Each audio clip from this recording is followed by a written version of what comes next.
if it's not usable, if it's not intuitive, if it's not configured properly, and you didn't train people and enable them to be able to really be productive in that tool, it's just going to sit there, right?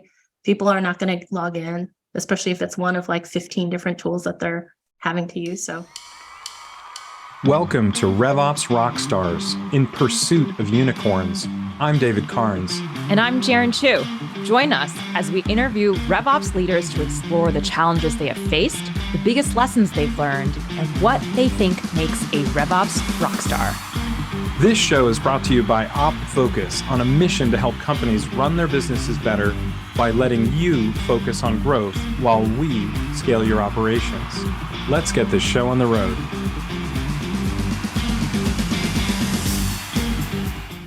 Today's guest on the podcast has led go-to-market operations for award-winning consumer and SaaS products, mentioned in the Wall Street Journal, Forbes, Forrester, and TechCrunch. She's the Global Technology Chair for Harvard Alumni Entrepreneurs and a member of the Google Women Techmakers. Today's guest is VP of RevOps at Electric, Julia Kim. Welcome to the podcast. hello. I'm excited to be here. All right, we'd love to start off asking something that puts you on the spot. Maybe it leaves you a little vulnerable. What's something in RevOps that you've had to learn the hard way? Yeah, the first thing that comes to mind is one of the most early tech projects that I had early in my career. And I always think of it as my $150K tech stack mistake. Because, it had a pretty pricey price tag associated with that mistake. And it was a time when I really believed that, when there are issues in process or issues in, an org or on the team, that you could fix it with the tool, right?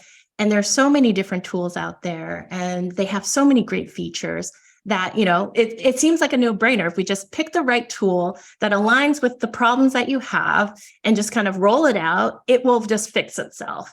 And I think the biggest thing that I learned from that was there is no perfect tool.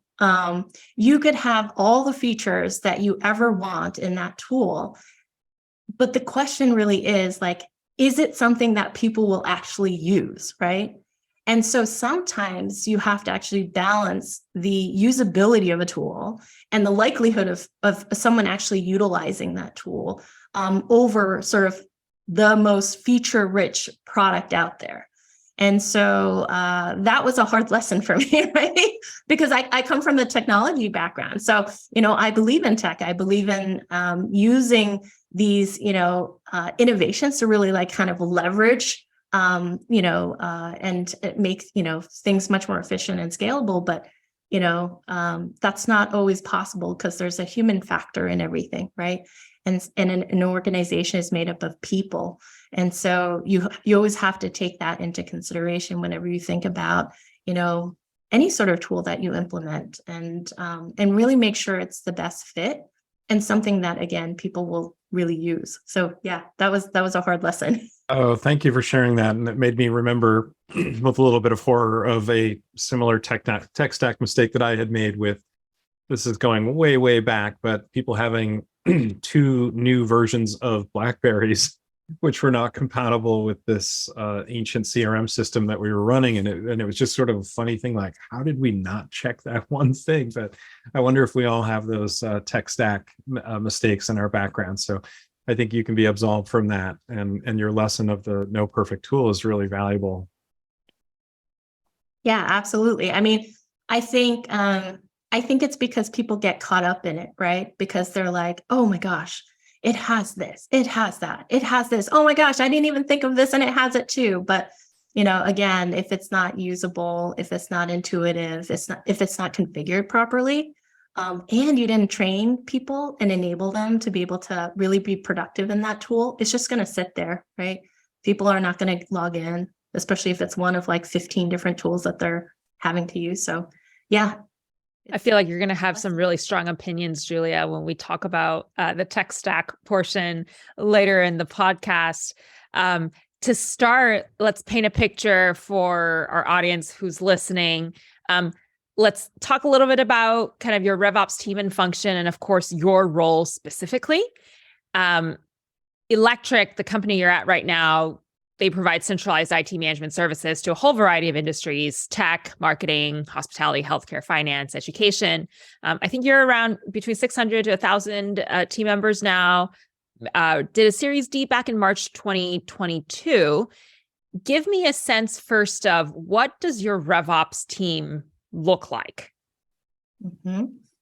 Yeah, so that's a really interesting question, because I do feel like RevOps is one of those departments that's kind of hard to pin down, right? It looks very different at different companies. And when I came in, it was a central team, but I really wanted to define the different operational functions much more clearly.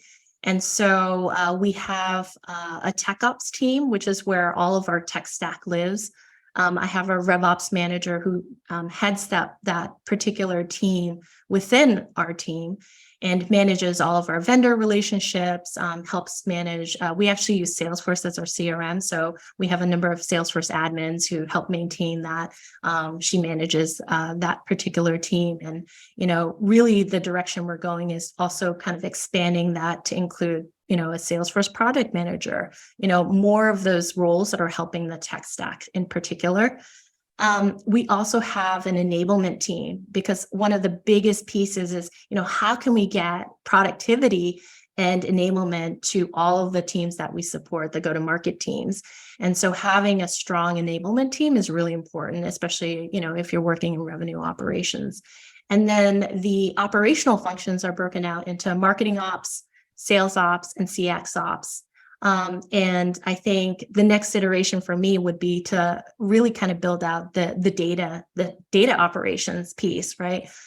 We actually have a pure data team on the engineering side of things, but when you think about just, how you run a business, the type of insights you need, you also kind of need business intelligence, right? Or data insights, on the go-to-market side. And so that's sort of like my next wish list for the team.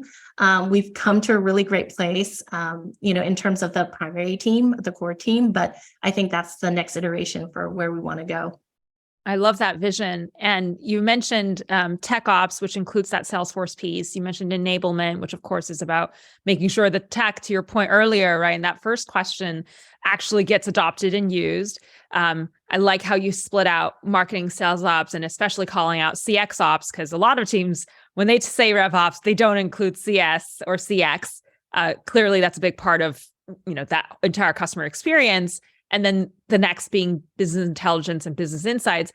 How many people are on the team, and how does that headcount kind of spread across these different functions? Yeah, so we have almost 20 people at this point. We have pretty much even distribution amongst all of the sub teams. Because if you think about, let's say, marketing ops, we have a senior marketing ops manager, and then he has analysts that support different functions within that team. Same thing for sales ops. And sales ops actually has a reporting analyst, because there's so much reporting that, really needs to drive, right, pipeline management. But again, I think, as we move to, sort of that next iteration of our team, we'll be pulling that reporting analyst out and really kind of developing that data team. Because I think, that's going to be where all those interesting pieces of information lie, right? And really being able to consolidate all of that information in a centralized place would be really important, especially when you come to things like forecasting, right? Providing insights to stakeholders for decision making, right? And then, even though we have an enablement team, a part of enablement is also really thinking about, because they'll help them figure out, like, okay, what do I need to do? Am I doing it, right? And if I don't know how to do it, how do I learn how to do it? But, sort of thinking longer term, right? Enablement is also about, hey, I'm doing my job and I'm doing it well, but how could I do it better, right? So building efficiencies in processes. And, that can be very much data driven, right? Because how are you going to know if someone is meeting or exceeding their goals, or maybe not meeting those goals? And so there is a sort of measurement component of enablement that I think the data team could really take on and really provide some really great insights around. One of the things that we didn't share with our listeners in the intro is that you are also an adjunct professor at Columbia teaching, among other things, data science. So how cool is that, that one of your big initiatives will be to build out a data team? Must be fascinating to have that opportunity as your team and your organization continues to scale, to see the need for it and be able to plan that out, think that through, and put the pieces in place. I'm excited for you.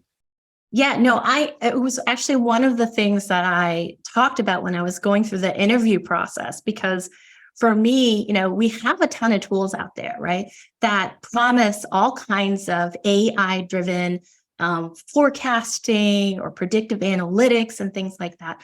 But one of the challenges with using different tools, especially as you mature and become much more reliant on the data, the historical data that you have, is that there's only so much customization you can do with those tools, right? There is going to be a point where you're going to have to kind of graduate and really think about, like, how can I really make sure that we're pulling the best type of insights from the data that we have? And that really means having a more traditional data team. And so being able to really kind of customize what we do, whether it's segmenting customers or segmenting potential prospects, looking at, using more complicated formulas or models for forecasting, it is important as you kind of mature, from maybe where you started to, where you're going. Julia, we're talking about your team, and obviously the team is still growing. You've got this vision to build out that data piece. When it comes to your role specifically, your title is VP of Revenue Operations. What does your personal day-to-day entail when it comes to this many initiatives, this many sub-teams, this many functions? I can tell you a lot of meetings.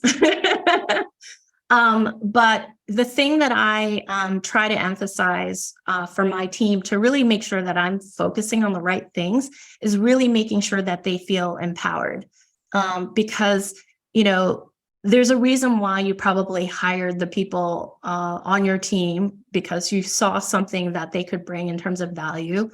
And so my job is really on a day-to-day basis, really making sure that my team knows exactly what they need to do, and more importantly, why, right? And how this rolls up into the larger vision for the company.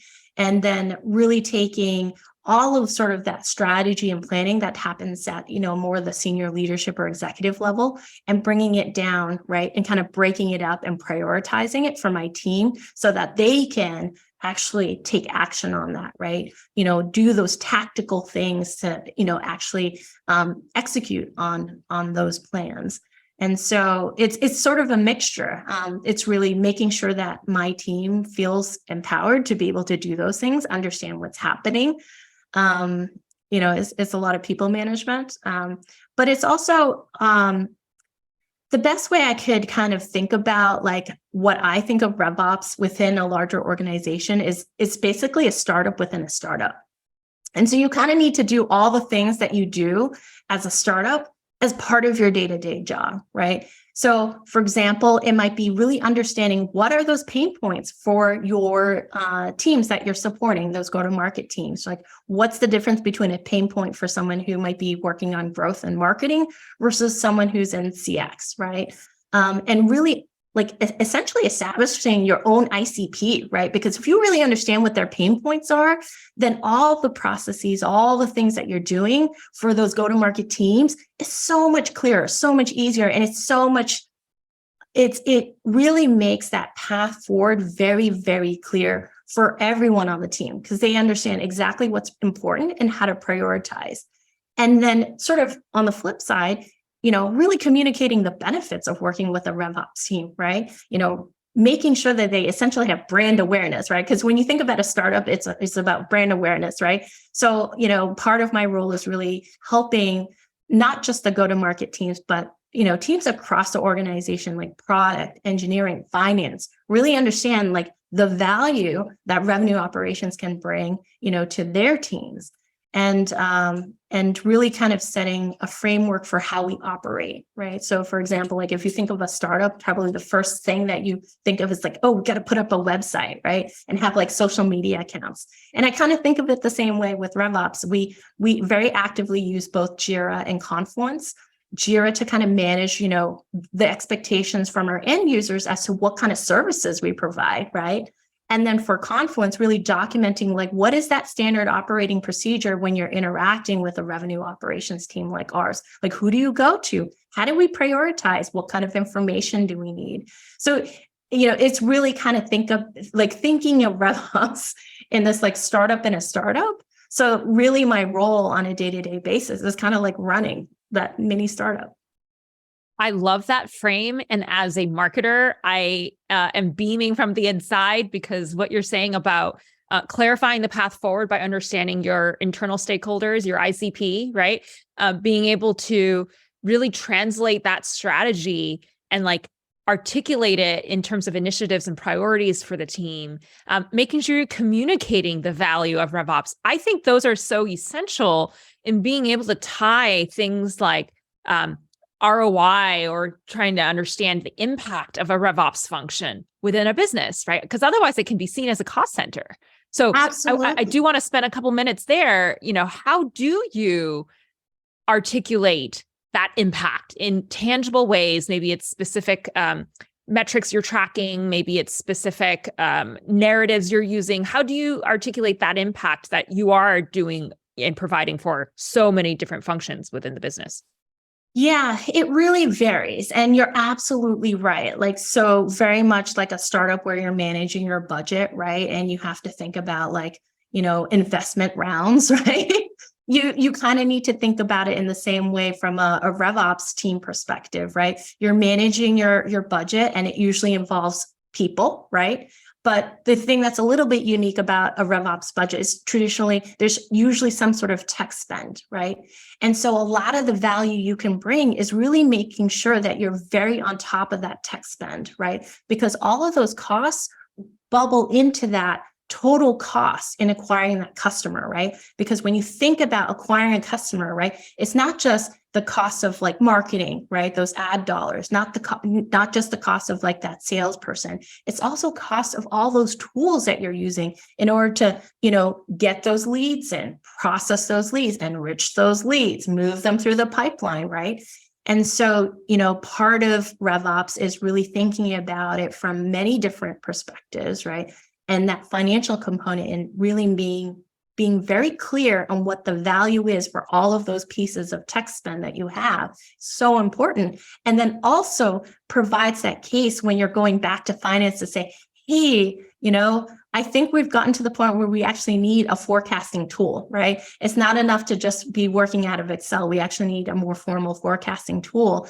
You have an argument because you've brought so much value with the tools that you've kind of put in your tech stack, and can make that case for, providing further value. Yeah. So, yeah.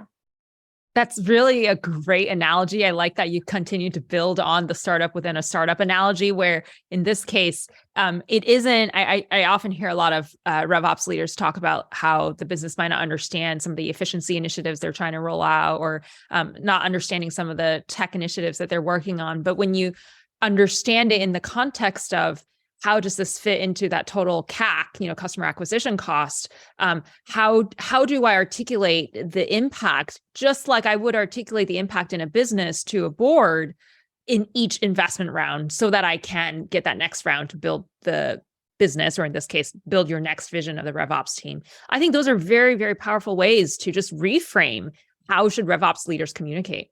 Yeah, absolutely. And then also, it's also about uncovering insights, right? Because when you think about those areas where you might have gaps in your revenue or revenue loss, right? Like areas where you're generating that revenue in the front end, but it's literally going out the window on the back end, right?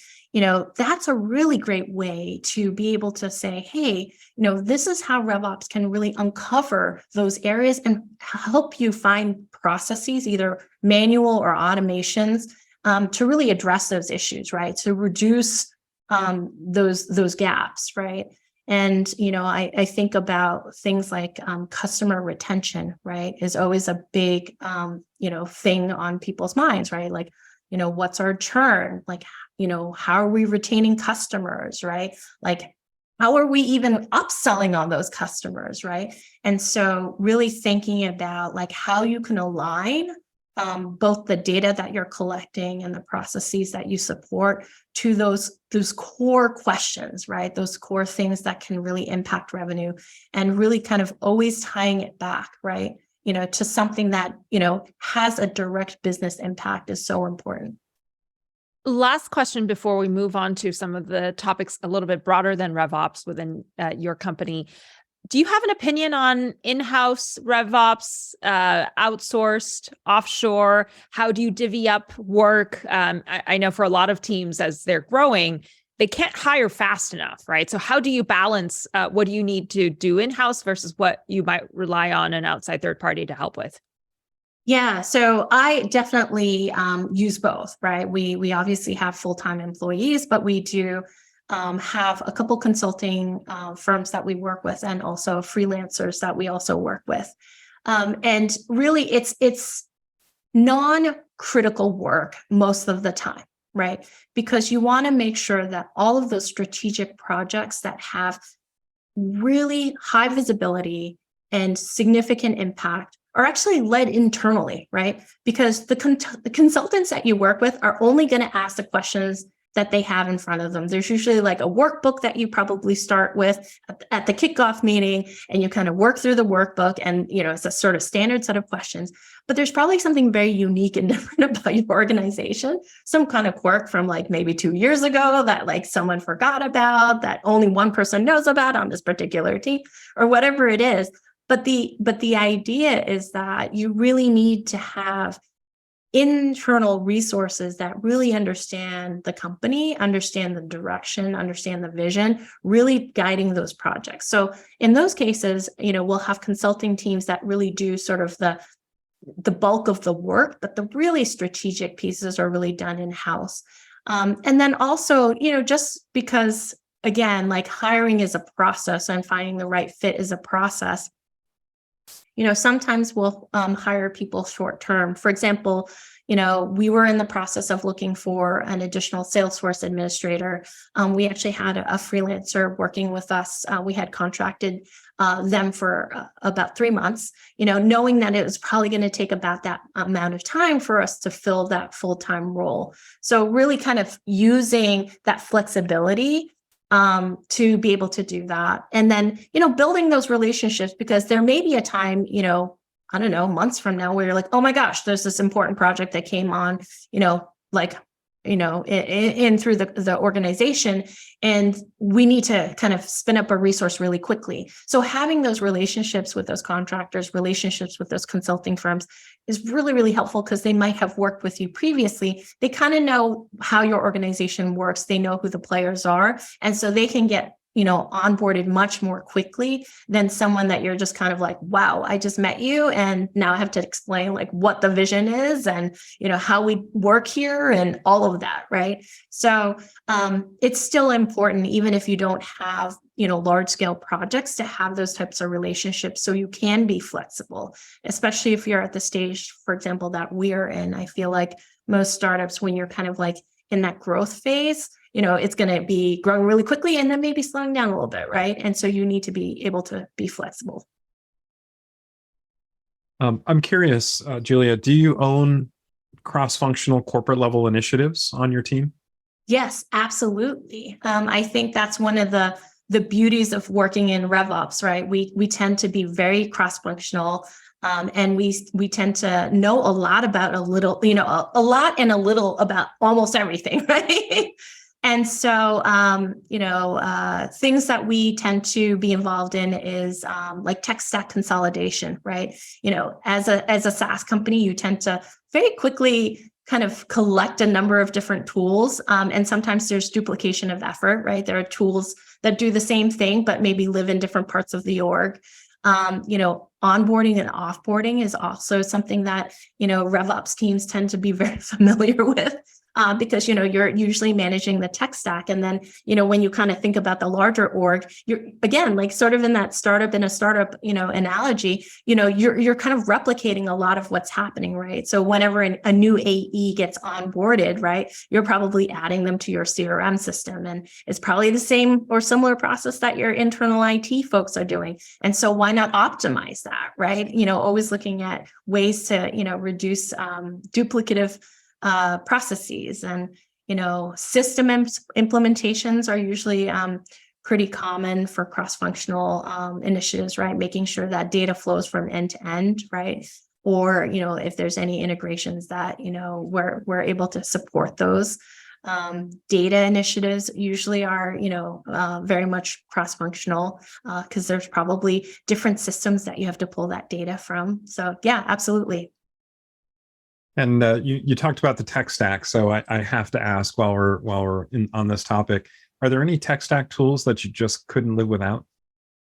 Yes. I mean, I think, you tend to think of the typical ones, right? Like you must have a CRM system and, some kind of marketing automation system. But, for me, the thing that I lean very heavily on is lead routing, right? Making sure that those prospects that come in, especially inbound ones, are being, just handled with the utmost priority, right? Because you just don't want them to kind of sit in the system. And, that's a process of itself, right? To optimize that. And, making sure that leads are moving through the system in an efficient way, right? It's not just, did someone touch this particular lead, within the first 30 minutes of it coming in, but, is it actually making it to the next stage, right? Is it moving to the right person? Especially if you have, different configurations, like maybe if you do territory management, or, maybe you're kind of, categorizing by verticals or industries or something like that. But, just making sure that things are moving efficiently. And that's something that you can always automate, right? It really shouldn't be a person who's like literally sitting there like, okay, I'm going to put it in this queue for the, so-and-so, right? Those are any sort of that manual routine type of work, just automate, right? So that you can free up your people to do much more strategic and value-led, tasks. Yeah, that makes so much sense. I'm curious, where do you go for an at-a-glance view of how the business is doing and how your RevOps team is doing? Yeah, definitely dashboards. We use Salesforce dashboards. We also have a Looker workspace where we have a number of different dashboards, but it's definitely one of the areas that we would like to do a better job of. We also rely fairly heavily on, Excel reports at this point. One of the things that we're actually actively looking at is a forecasting tool, which, I feel like we've done a decent job of doing it, using the dashboards and sort of reporting that we have. But I think we've really kind of graduated to a point where we do need something a little bit more robust. And also, to provide the level of visibility across the org, because I think there's an opportunity, right, to really go from literally the AE level up to, the CEO, to really make sure that everyone knows what's happening, right? And not only that, but there is a single source of truth for that information, because right now there are actually multiple sources for a lot of the forecasting data that we look at today. And, we definitely want to change that. But, it's really important, especially for things like that, to just, be able to trust that data, right? Because you're you're making important decisions based on that. Well, as a data science professor, you must be very excited to get your hands on some powerful BI technology.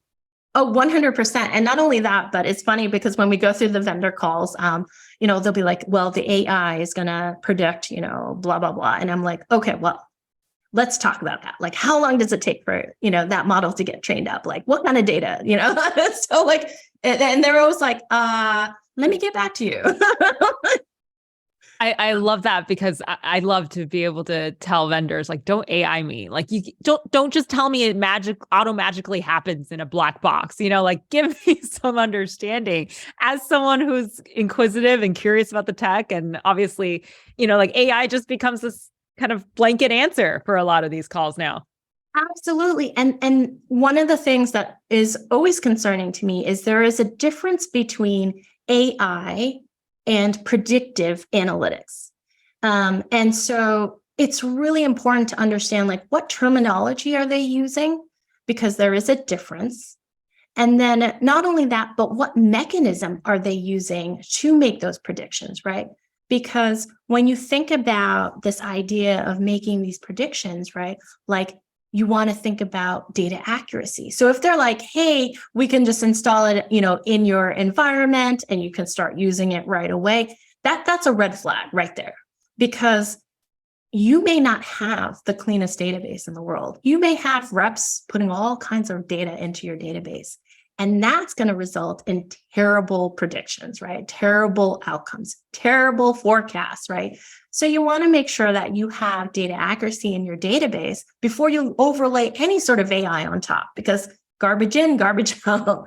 And so things like that, or like whether they use historical data or not, right? Because if they're not using your historical data, or they're only limited to being able to use, let's say, the trailing, 60 days of data, that's a very different outcome than using maybe a year's worth of data or 2 years worth of data, right? Or thinking about things like market trends, because if they're just looking at your historical data, they're just kind of comparing how you've performed in the past, right? But the ones that are really great that are the ones that are also incorporating market trends, right? So taking this external data, incorporating that into your historical data, and then providing you with much more accurate outcomes. And that takes time, So if they're like, yeah, you can have that data in an hour, that's really unrealistic. I would not be surprised if they said it took at least a month for your model to really understand what's happening in the market compared to like what's happening in your particular organization. And then also thinking about things like seasonality, right? Different industries go through different, periods of like hyper sale, and then, maybe less, right? And so, does that model take that into account? Right? Because if you have seasonality in your sales, cycle, then that really needs to be accounted for in that AI. And so if it doesn't, it's not going to be as accurate, right? Because it doesn't understand that there's a cyclical nature to your process. So things to think about. Those are really important distinctions you've called out, the difference between using the term predictive versus AI, and what you're also saying around how do you bring in external information about those market trends, benchmarking, that's always a really challenging aspect RevOps leaders are trying to do. How do you benchmark against how the rest of your segment or your competitors are doing? And I suspect that, as quickly as AI is expanding, it probably still doesn't beat the narrative and the capability of experienced RevOps leader who's keeping their hands on the pulse of everything happening in the market when it comes to contextualizing what's happening within your business, from RevOps to folks like your investors or the board. What does that narrative shaping process look like for you? And I know in your past, you've also presented to the board before. So I'd love to hear a little bit about your process and approach to help make sense of this data that you're generating within the business. Yeah, it really is painting that narrative, right? Because I think when you think about presenting to the board, that's a very different sort of narrative than maybe what you might tell your team, right? Because if you're having like a weekly forecasting meeting where people in that meeting need to take action on the data that you're talking about or looking at, that's a very different discussion than the board. The board obviously is looking at revenue. They're looking at financials. They're looking at, how is your product developing? And so you need to build all of these pieces into that narrative, right? And really focus on the areas that they may have questions about, right? The number one tip that I usually give is, the thing that you're most kind of like hey, let's try to, put this under the rug because we're really nervous about that. That's the area that you should spend the most time, right? Because you want to be able to really talk about it with confidence and have the knowledge both at the detail level and also the high level to really kind of be like, I understand this is a concern, but here's the 3 things that we're doing to address it. Yes, we have a plan. If this fails, this is our estimate is the impact, but, here's the upside, right? And so that's really the area that you should spend the most time instead of, I think we all kind of are like, oh my God, like, I just don't want to deal with this because it's, it's something that's stressful, but that's actually the area that you want to spend the most time, right? To make sure that you're really confident about that because your investors will sense that, your board will, sense that. They'll like, they didn't talk about this, or they kind of move through this really quickly. Like, what are they hiding? Right. So that's my tip. Such good advice. And it is that sitting with discomfort that will actually then hatch whatever that solution is, right? The whole idea, the whole point of that board presentation is also to ask for help. And depending on the size of the company, of course, and where they are in their funding rounds, but to be able to say, these are some of the things we're hoping to introduce as ways to mitigate this challenge. How do I tap into your various networks and your resources so that we could, solve this problem together?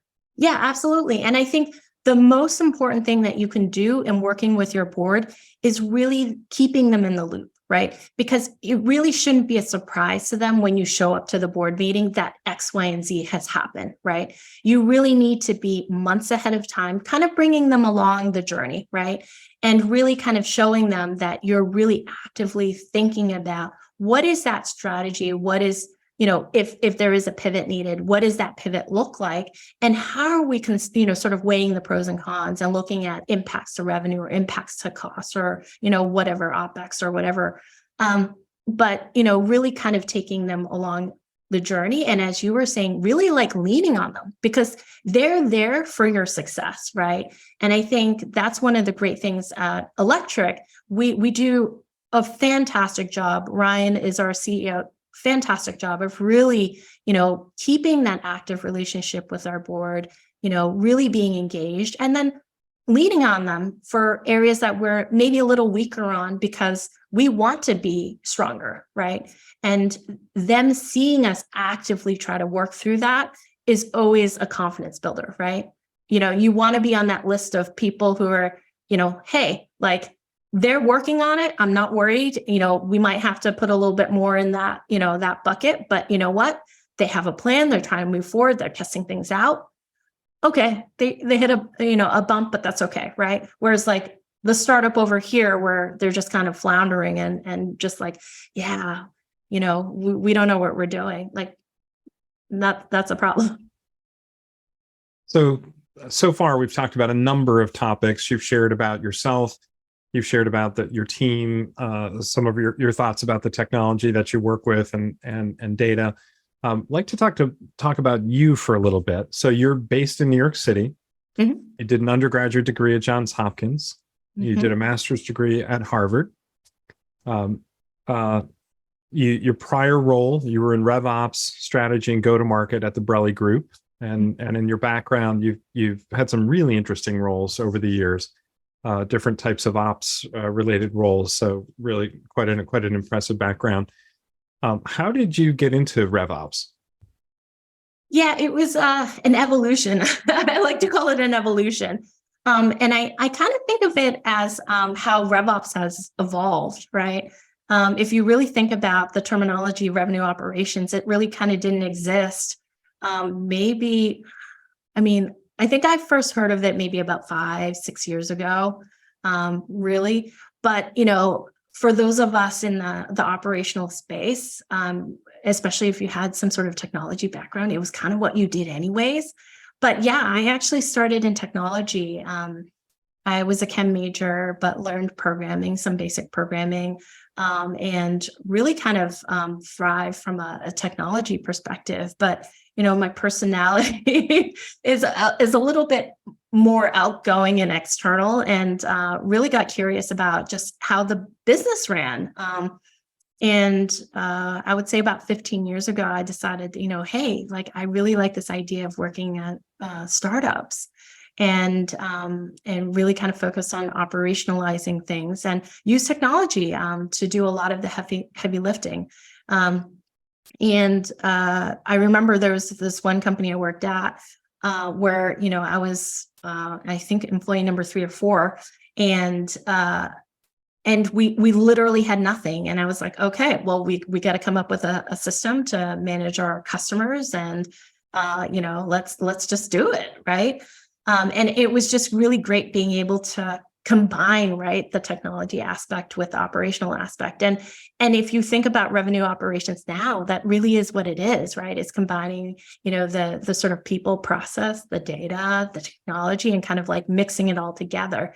And so it was just this slow kind of evolution of what I was doing at each place and really optimizing it. And the successful, the companies that had the most success, right, were the ones where those go-to-market teams were so aligned and the data was just really crystal clear that it was just, okay, well, this is the obvious next step, because that is where, our data is telling us to go, where our processes are telling us to go, and our customers are telling us to go, right? Because everything was aligned. And so that's sort of like the optimal scenario for RevOps. But yeah, it's interesting. I mentor a lot of different people, both startups and individuals. And the number one question I usually get is, how do I get into RevOps, right? Do you have to have a background in RevOps? And I'm like, no. It's a relatively new term, like, so you're fine. But you can really come into it in a number of different ways. If you happen to come from sales, right, and maybe you were an AE for a number of years, and kind of had a knack for operationalizing your process, your sales process, that's a really great way to kind of dip your toe and get into sales operations, right, which is like a RevOps function, right? Or, if you're in growth and you're like, hey, I kind of want to expand what I do under this umbrella of growth, right? Marketing ops is a really great way to dip your toe. And, if you're more of a traditional operations person, right, that's fantastic if you can really kind of dig down and not just think about process, because I think when you think about operations, it tends to be very process driven or methodology driven. Start to incorporate much more of that technology, right? And really start thinking about it from a holistic perspective. That's really where that RevOps magic concept kind of comes into play, right? Because you're really looking at things from like both the 10,000 foot view and sort of like the very, very detailed view, right, to actually execute. So it's sometimes schizophrenic because you're kind of like going from like this very high level view down to like the details. But that's really what you kind of have to do on a day-to-day basis. Oh, those are such great insights. So you're coming out, you've passed a year in your role, on your way to a year and a half. Can you tell us what Electric does? Sure. So when you think of IT services, it's always something that people just are like, oh my gosh, I just know, I know nothing about technology. So really, Electric is trying to reinvent how businesses manage their IT. We provide real-time IT support to about 50,000 users, and we provide centralized IT management for over 900 customers. And it's been really effective because we've been able to help companies really reduce their IT spend in a significant way, often, up to 50% in some cases, and allowing companies to standardize security across devices, apps, networks, whether you're on-site or remote. And that's a really big deal, especially if you're a small or medium business, right? We're in the SMB space. So really, we're really trying to make IT easy for SMBs and really kind of centralizing around the 4 core pillars of IT management, which is employee offboarding, employee onboarding, real-time IT support and hardware management, and then also kind of like security at the device, application, and network level. So yeah, we're definitely trying to do a lot. I think our tagline is IT powers businesses, electric powers IT, right? So, but we really want to be the de facto IT solution for SMBs and startups all over the US. Great. Thank you for sharing that. If you could go back those 14 months since you started and give yourself one piece of advice on that day one, what would it be? It was funny because my first day was, like trial by fire. And I think the thing that, when you come into a new organization, it's always hard because you're like, I don't know what I'm doing because it's day one. But then you have like all these emails, people, wanting to set up time with you, and you feeling like you need to be an expert, just kind of cut yourself a little bit of slack, you know what I mean? It's actually really great. Electric is a very employee friendly company. They have a whole sort of people ops or HR led orientation that happens the first day. But actually my first meeting of the day wasn't the, hey, welcome to Electric meeting. It was I think it was a pipeline forecasting meeting. So it was quite intense. But, I think anytime you start something new, right, just remember, it's okay. You're the new person, and people are probably not going to expect you to know much. Maybe ask you a lot of questions on day two, but, day one, just try to make it through the end of the day. And speaking of starting something new, I know when we were chatting beforehand, we commented on just the waves of talent that are out there right now, suddenly available on the market again, looking for new opportunities in RevOps. Any advice you would give to the folks who are either looking to start RevOps careers or are already very far along, very advanced in their RevOps careers and are looking for new opportunities, new adventures? Yeah. So 2 pieces of advice, because I've been interviewing a ton of candidates, and some of the best candidates have asked, what did you think of, the interview? Was there anything I can improve? And I'm like, oh, yes, I love this question because I love giving feedback. But number one is really try to be as specific as possible on projects that you've worked on. I think a lot of people can talk about sort of concepts that are used within RevOps. Maybe people will even throw around ARR or MRR, right? But really talk about, the projects you've worked on, and it can be small, right? Because the idea is that, most companies are looking for someone who may not know exactly that particular thing that company is doing, but can really adapt and learn and take the learnings from what they had done before and apply it in this new space, right? And so talking about projects you've worked on will show like how you've approached the strategy and, executing that project, how you communicate with the stakeholders involved with that project, what you consider successes, right? So just kind of telling that story so that they can really understand like your approach is really important. And then the second really big important tip is nothing speaks to me more than data, right?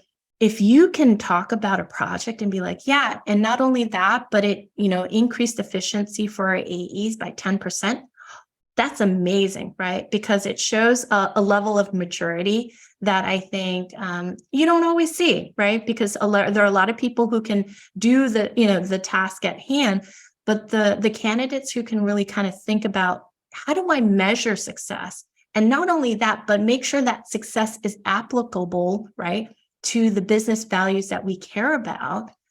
That's really fantastic. And so those are my 2 tips. Really be prepared to talk about a project you've worked on, and it can be small, medium, or large, and then really kind of incorporate data into what you've done so that you can provide a little bit more maturity and a little bit more of that data-driven decision-making into your interview process. Excellent advice. When it comes to your own career, you've done a whole bunch of interesting things, a lot of different operational roles. You've been teaching, you've been advising. What remains on your career bucket list? I think that's the beauty of life, right? I actually have no idea. The one thing that is consistent for me is I'm always very, very interested in technology. One of the companies I worked for previously was doing really cutting edge work around AI and computer vision. And that just really engaged me, right? Because even though I'm within sort of the operational piece, right, with RevOps, you still get to learn about that technology, right? And you still get to kind of interact with that and like customize all that experience that you've had to that particular experience. So for me, it's, what is that next big tech thing, right? Is it blockchain? Is it the metaverse? Is it Web3? I don't know. But I'm really excited to kind of see where things go. And it kind of also goes back to, I think it's really important to keep on learning, right? Because as you sort of self-develop, right, opportunities are just going to appear in front of you. And those are the best, right? Because it sort of aligns with what direction you're kind of naturally moving in. And so for me, I listen to a lot of podcasts. I happen to really love financial podcasts because, there's so many different things and approaches you can kind of learn and apply from finance into, sort of like RevOps, right? And, reading a lot. Since I, have a data background, there's a particular publication on Medium called Towards Data Science, which is really great. If you're sort of starting out in your data science journey, there's some really great basic tutorials and articles. So I definitely recommend that. The other thing I love doing is talking to vendors. Actually, they're the bane of my existence sometimes, but I also love talking to them because you can talk about what they're working on, like what are the strengths of their apps, what are they afraid of from their competitors, and they'll often tell you like what's sort of coming up, and which will also help you kind of think about like, whoa, how can I optimize what I'm doing if this is what's coming up, right? And if you're not doing it, like, hey, maybe we should be doing it, right? So that's another way I like to kind of keep on top of things. So you keep yourself pretty busy. Clearly, you're mentoring. You're on a Harvard council, teaching on top of the day job. What do you do to unwind from all this? Weirdly, crossword puzzles. I do the New York Times crossword puzzle every day. Yeah. Very cool. That's good to know. Yeah. Another question for you. So you've talked about some of the resources that you turn to, podcasts and sites that you like for learning. Are there people out in the RevOps community that you admire that you think might be good guests on the show and maybe our listeners should follow and seek out? Well, if you haven't checked out their site, The Winning by Design is just really, really fantastic resource. There are a number of people in the community that you can reach out to. I'm not going to name specific names, but just really, really great content and really great insights depending on what your business model is, right? So if you're starting out, that's another really great resource because I think a lot of times we get caught up in sort of the day-to-day, right? Versus like thinking about it, from a holistic perspective, because you really do have to look at it from the marketing, sales, and CX perspective, and then also with that that sort of financial tint, as I call it. But that's one of the number one resources that I recommend to people because it's very accessible and there's a ton of great visualizations if you're the type of person that needs to kind of see like the picture. So I would say check that out. Okay, that's great. We'll have to get together for lunch with one of their managing directors that we know when next time I'm down in New York City. That would be fun. Now, last but not least, where can people find you, Julia? Where are you active online? Yes, I am on LinkedIn. Actually, one thing I do want to share is that One of the questions I get often is around what metrics should we use? What do SaaS companies care about?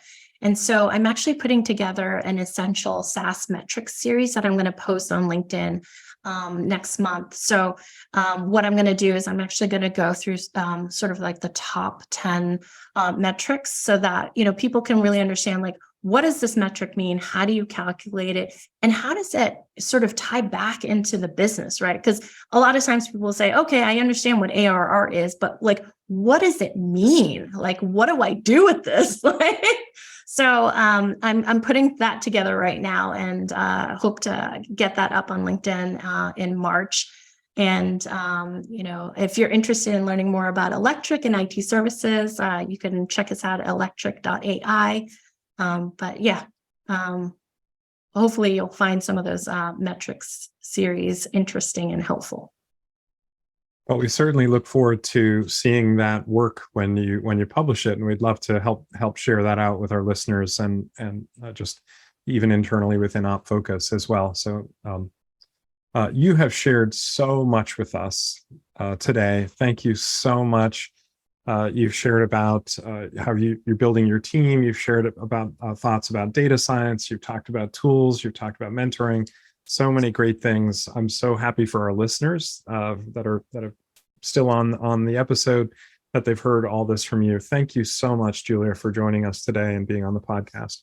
No, thank you for having me. I mean, this has been fantastic. I love talking about technology. I love talking about RevOps, and I think that's the great thing about podcasts. You can listen to a little bit, you can listen to all of it, and you can always share it with others. So I hope if you're listening that you share it with others so they can be clear about what RevOps is. Because I think, again, it's so different in different organizations that, maybe what worked in one company may not work in the other. And to hear about all these different aspects of it is helpful, right? To really make sure that you customize it to what works for you.